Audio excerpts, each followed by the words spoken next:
나를 찾으시면 어떻게 만날까? 주님 내게 오시면 나 어찌 대할까? 멀리 방황하던 나 불쌍한 이 죄인 이제 주만 생각하며 세상 근심 버리고 두 손 들고 눈물로써 주만 따라가오리다. 세상 일에 얽매여서 세상 일만 하다가 주님 나를 부르시면 어떻게 만날까? 주님 내게 오시면 나 어찌 대할까? 멀리 방황하던 나 불쌍한 이 죄인 이제 주만 생각하며 세상 권세 버리고 오직 주만 바라보며 주만 따라가오리다.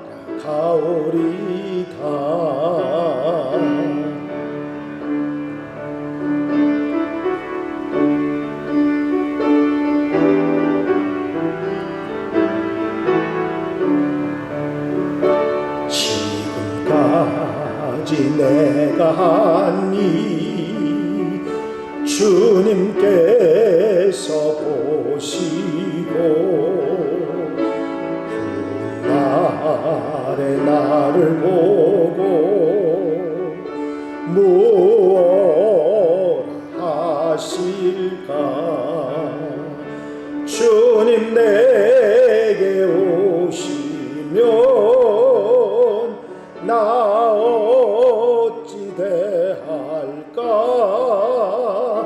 멀리 방황하던 나 불쌍한 이 죄인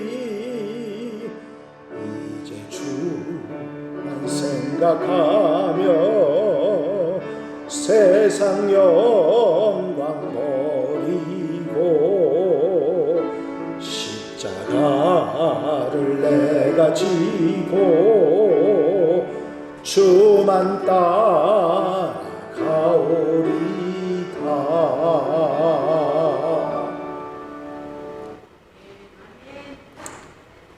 한여름의 더위가 이제 물러가고 아침 저녁 선선한 바람이 불고 있습니다. 길가에 피어난 코스모스를 보고 또 노랗게 고개 숙인 벼이삭을 보면 이제 정말 가을이 왔구나 하는 마음을 가지게 됩니다. 가을이 되면 우리는 한여름 동안 생각하지 못했던 것들을 깨닫고 우리 마음속에 새김질을 하게 됩니다. 바로 가을이 주는 교훈입니다. 본문의 말씀 때가 이름에 거두리라 심은 대로 거둔다고 하는 이 진리의 말씀들은 가을이 되어야만 참으로 깨달을 수 있는 진리의 말씀들입니다. 아주 평범하고 너무 잘 알고 있는 그런 진리입니다마는 쉽게 지나쳐버려서는 안 되는 그러한 교훈이기도 한 것입니다. 오늘 이 가을이 주는 교훈들 가운데 우리가 정말 잊어버려서는 안 될 중요한 교훈 몇 가지를 생각하면서 은혜를 나누고자 합니다. 제일 먼저 가을이 주는 교훈은 가을은 반드시 우리에게 찾아온다고 하는 것입니다. 어김없이 때가 되면 한 채 오차도 없이 우리에게 찾아오는 것이 가을입니다. 심은 대로 거두고 노력한 만큼 결실을 맺는 가을은 반드시 우리에게 온다는 것입니다. 빈 껍질 쭉정이만 남았더라도, 알곡이 탐스럽게 익지 않았더라도, 이가지 저가지 벌레가 먹었더라도 가을은 우리에게 오는 것입니다. 하나님께서 이 세상을 창조하신 이후부터 이 질서는 깨진 적이 없습니다. 어떠한 능력도 이를 변화시킬 수 없었고, 인간의 과학의 힘이 아무리 크다 할지라도 이 자연의 질서를 어떻게 할 수는 없었던 것입니다. 이 한치의 오차도 없이 가을이 우리에게 찾아온다고 하는 이 평범한 진리는 우리에게 아주 중요한 교훈 한 가지를 주고 있습니다. 그것은 바로 우리 인생길에도, 우리 인생에도 가을이 있다고 하는 것입니다. 1년에 봄, 여름, 가을, 겨울의 4계절이 있듯이 우리 인생길에도 봄이 있고 여름이 있고 가을이 있고 겨울이 있다는 말씀입니다. 새싹이 움트는 봄은 인생의 소년기를 말하는 것이고, 초목이 무성한 여름은 인생의 청년기라고 말할 수 있습니다. 그리고 결실을 맺는 가을은 인생의 모든 것을 결산하고 정리하고 값지게 살아가는 장년기로 말할 수 있을 것입니다. 또한 모든 것이 잠드는 겨울은 하나님 앞에 안식을 준비하는 노년기라고 말할 수 있습니다. 1년의 4계절이 쉼없이 지나가듯이 우리 인생도 정말 쉼없이 순식간에 지나가는 것입니다.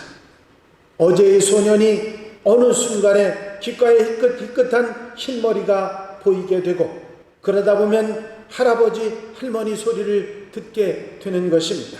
그야말로 순간입니다. 제가 이 가을의 교훈을 설교하기 시작한 것이 32년 전이었습니다. 하마다 이 가을의 교훈을 설교해 왔는데 벌써 32년이 지나가고 있는 것입니다.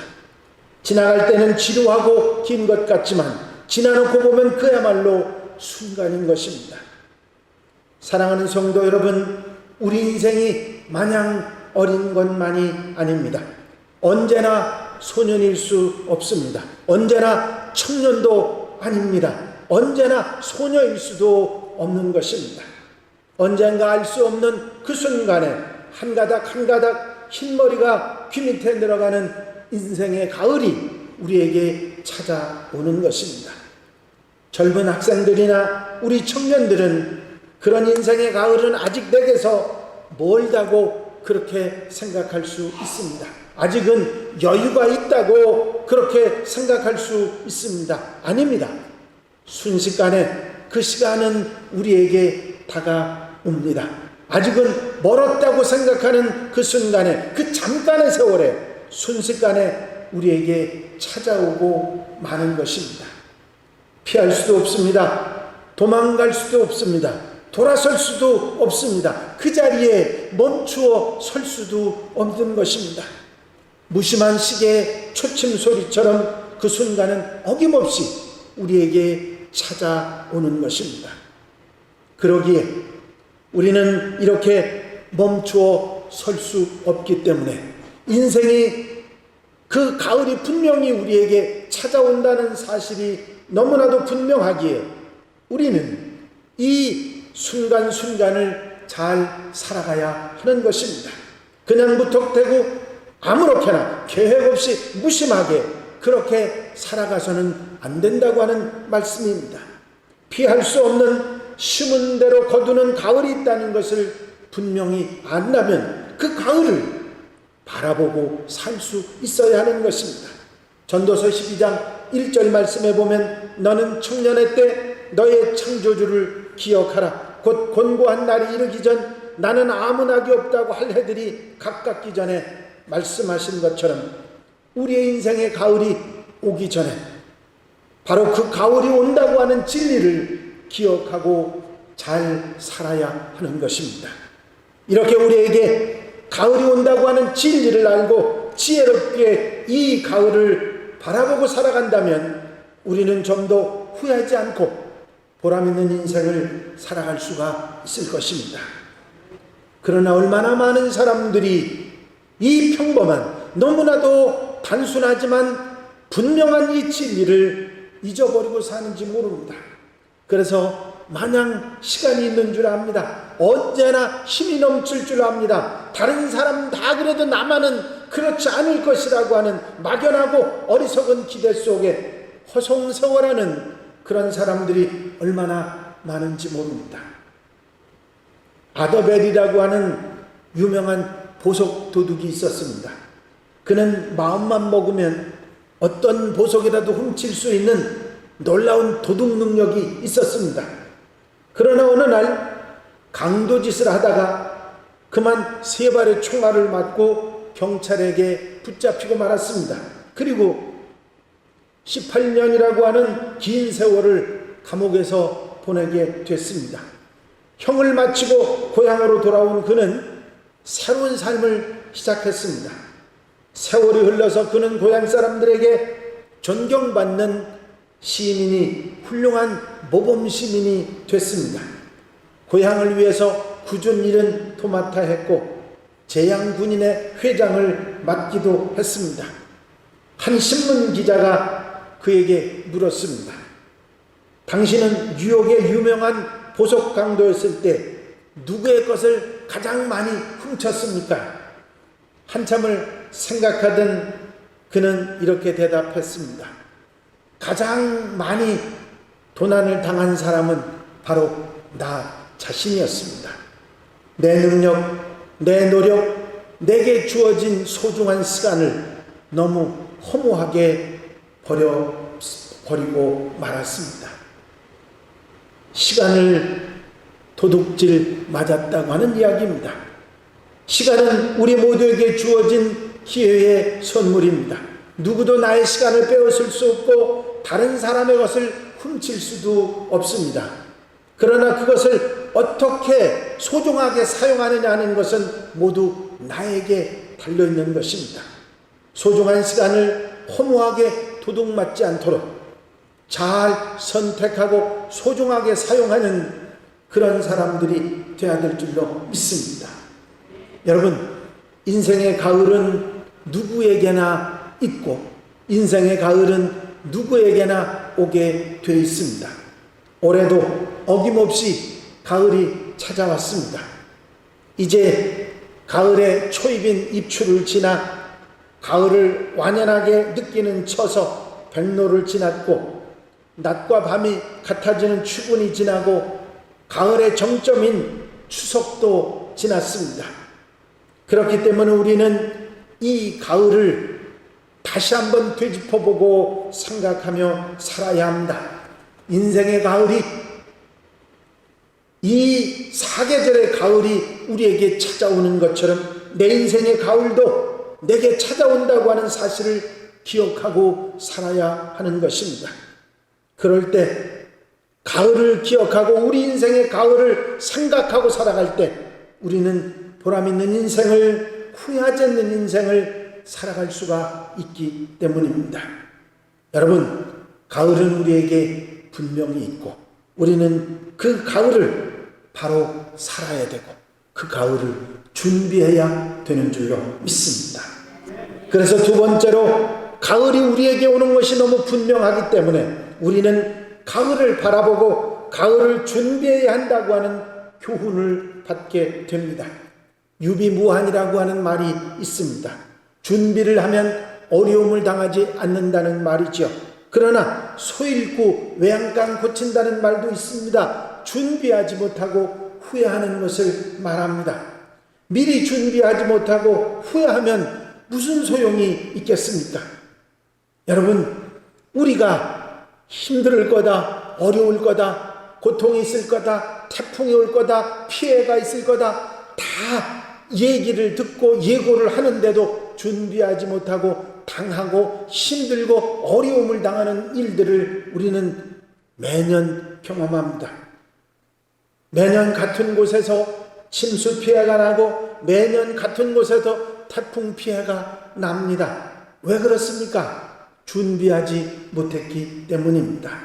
해마다 태풍이 온다는 것 너무나도 잘 알면서 해마다 홍수가 칠 수 있다는 것을 잘 알면서도 왜 똑같은 장소에서 수많은 피해를 당하는 것은 준비하지 못하고 설마 하는 마음 때문인 것입니다. 우리는 괜찮겠지, 올해는 그냥 지나가겠지, 그런 마음이 결국은 또 다른 피해를 우리에게 겪게 하는 것입니다.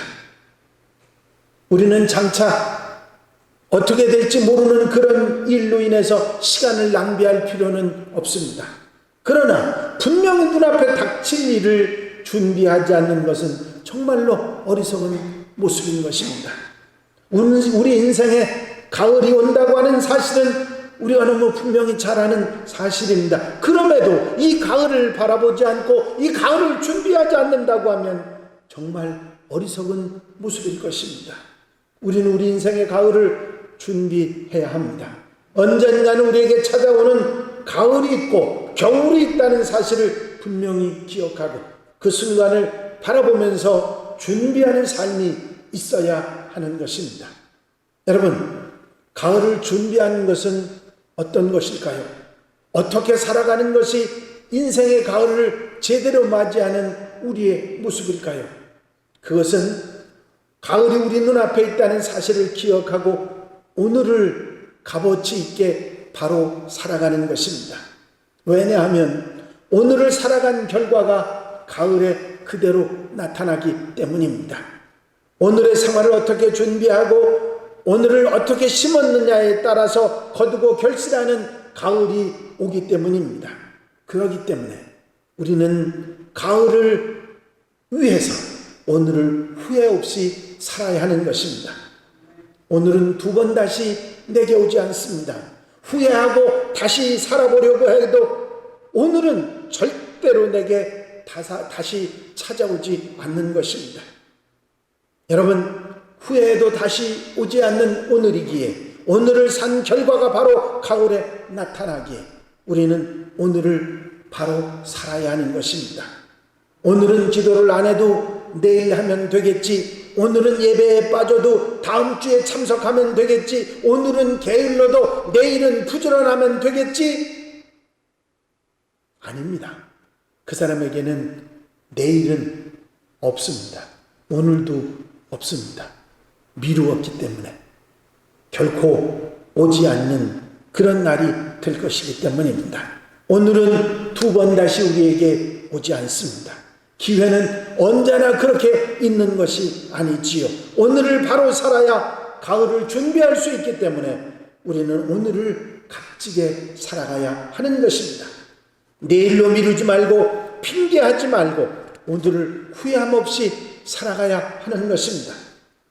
오늘 씨 뿌리고 오늘 애써서 가꿔야 가을의 귀한 열매를 얻을 수 있는 것처럼 오늘 힘써 기도하고 오늘 예배에 빠지지 않고 충실하고 오늘 뜨겁게 봉사하고 오늘 복음 들고 전하고 오늘을 열심히 내야 인생의 가을에 하나님의 축복 속에 살아갈 수가 있는 것입니다. 여러분, 오늘은 두 번 다시 내게 오지 않습니다. 이 오늘을 후회하지 않고 살아가는 것, 그것이 바로 가을을 바로 준비하는 것이고 가을을 바로 맞이하는 것입니다. 마틴 루터의 설교 중에 재미있는 예화가 있습니다. 사탄이 어느 날 자기 부하들을 데리고 이 세상 사람들을 미혹하기 위해서 파송을 보내는 시간에 그들에게 일장 훈시를 했다고 합니다. 가서 어떻게 해야 많은 사람들을 유혹을 해서 지옥으로 끌고 오겠느냐 하면서 물어봤더니 한 사탄이 말하기를 나는 하나님이 안 계신다고 돌아가면서 얘기하겠습니다. 그러니까 대장 사탄이 그건 오래전부터 써먹은 거라 그 방법으로는 안 된다. 또 한 사탄이 얘기를 합니다. 나는 돌아가면서 지옥이 없다고 말하겠습니다. 그러면 사람들이 죄를 많이 지켰지요. 그러니까 대장 사탄이 비웃으면서 하는 말이, 야, 그렇지 않아도 그 사람들 지옥 있다는 거 안 믿어? 그러더랍니다. 그러면 고난을 많이 주고 고통을 많이 주겠습니다. 고통을 주면 그 사람들 순교하고 그리스도의 이름으로 욕을 당한다고 더 기뻐해. 그건 소용없어. 그러면 어떻게 하면 됩니까? 하고 부하들이 물었더니 그 왕초 사탄이 한 말이 이 말입니다. 그냥 가서 이렇게 말해라. 그 귀에다 대고 서둘 것도 없고 천천히 해라. 예수 믿는 것도 천천히, 선한 일도 천천히, 이렇게 내일로 미루도록 하면 많은 사람들을 유혹할 수 있을 것이다. 그렇게 말했다고 합니다. 그렇습니다. 여러분, 오늘은 가장 중요한 내 삶의 전부입니다. 오늘은 내 삶의 전부입니다. 그래서 오늘을 바로 사는 것이 그 모든 삶을 후회하지 않고 사는 결정적인 열쇠인 것입니다. 여러분, 오늘을 후회하지 않고 사는 여러분들이 된다면 인생의 가을에 결단코 후회하지 않고 하나님 앞에 가서도 후회하지 않는 하나님의 사람들이 될 수 있을 줄로 믿습니다. 세 번째로 우리가 깨닫는 가을의 교훈은 가을이 내게 찾아올 때 그 가을을 바로 살아야 한다고 하는 교훈입니다. 가을을 가을답게 살아야 한다는 것이죠. 한여름에 장마와 폭풍이 있었다 할지라도, 수해와 한해의 아픔이 있었다 할지라도 가을이 오면 우리는 풍요로워집니다. 인심도 후해지지요. 결혼하는 사람도 많아지고 봄, 여름 어렵게 살 때 빌려 쓴 것 웃으며 갚는 계절이 가을인 것입니다. 이 풍요로운 삶이 계속될 때 우리는 기억해야 할 것이 있습니다. 그것은 이런 가을을 주시는 하나님께 감사하는 마음입니다. 우리들 중에 혹 어떤 분들은 가을의 즐거움이나 풍성함은 저절로 내가 노력해서 애써서 수고해서 얻었으니 당연한 것이라고 생각할 수도 있습니다. 그러나 좀 더 생각하는 사람이라면 오늘이 있는 이 나는 하나님의 은혜라고, 하나님의 축복이라고 그렇게 믿게 되는 것입니다. 왜냐하면 아무리 애쓰고 땀을 흘렸어도 하나님이 도우시지 않고 하나님이 함께 하시지 않았다면 아무것도 아니라고 하는 사실을 우리는 알기 때문입니다. 시편 126편에 보면 여호와께서 집을 세우지 아니하시면 세우는 자의 수고가 헛되며 여호와께서 성을 지키지 아니하시면 파수꾼의 깨어있음이 헛되도다 말씀하고 있습니다. 여러분, 사도 바울의 고백을 기억하시죠? 나의 나된 것은 내가 아니라 하나님의 은혜로라. 그렇습니다. 아무리 애쓰고 아무리 고생했다 할지라도 하나님이 함께 하시지 않았다면 하룻밤에 그 수고가 헛된 것이 되어버리고 말기 때문입니다. 이제 여러분의 가슴에 손을 얹고 가만히 지나온 시간들을 생각해 보시기 바랍니다. 어려움 가운데, 고통 가운데, 힘든 가운데서도 우리를 붙잡고 우리를 인도해 주신 하나님의 손길을 느끼실 수가 있으실 것입니다. 그렇기 때문에 우리는 감사의 마음을 가져야 할 것입니다. 어제 어느 권사님 팔순이 돼서 가서 예배를 드리면서 그 말씀을 드렸습니다. 어렵게 사셨지만, 힘들게 사셨지만 이렇게 자녀들이 옆에서 다 함께 기쁘고 감사하고 행복하고 건강하게 사시는 것이 최고입니다. 이 축복이 무엇 때문이라고 생각하십니까? 바울의 고백처럼 하나님의 은혜입니다. 그렇습니다. 여러분, 우리 인생의 가을이 되었을 때 우리는 우리의 삶에 감사의 마음을 회복하고 가져야 합니다. 여러분, 불평과 불만, 원망과 저주는 모든 질병의 원인이고 사람을 병들게 하고 힘들게 하는 원인이 되는 것입니다. 그러나 감사는 인간의 질병, 마음의 상처를 치유하는 것이 바로 감사입니다. 행복은 감사의 문으로 들어와서 불평의 문으로 나가는 것입니다. 행복한 사람들의 공통점은 항상 감사가 풍성하다고 하는 것입니다. 감사는 여러분 외적인 어떤 조건 때문에 할 수 있는 것이 결코 아닙니다. 감사는 우리의 마음입니다. 어떤 조건이 감사를 하게 하는 것이 아니라 우리 마음이 감사를 하게 한다는 것이죠. 이 가을을 주시고 가을의 교훈을 깨닫게 하시는 하나님께 감사하는 성도들이 되시기를 바랍니다.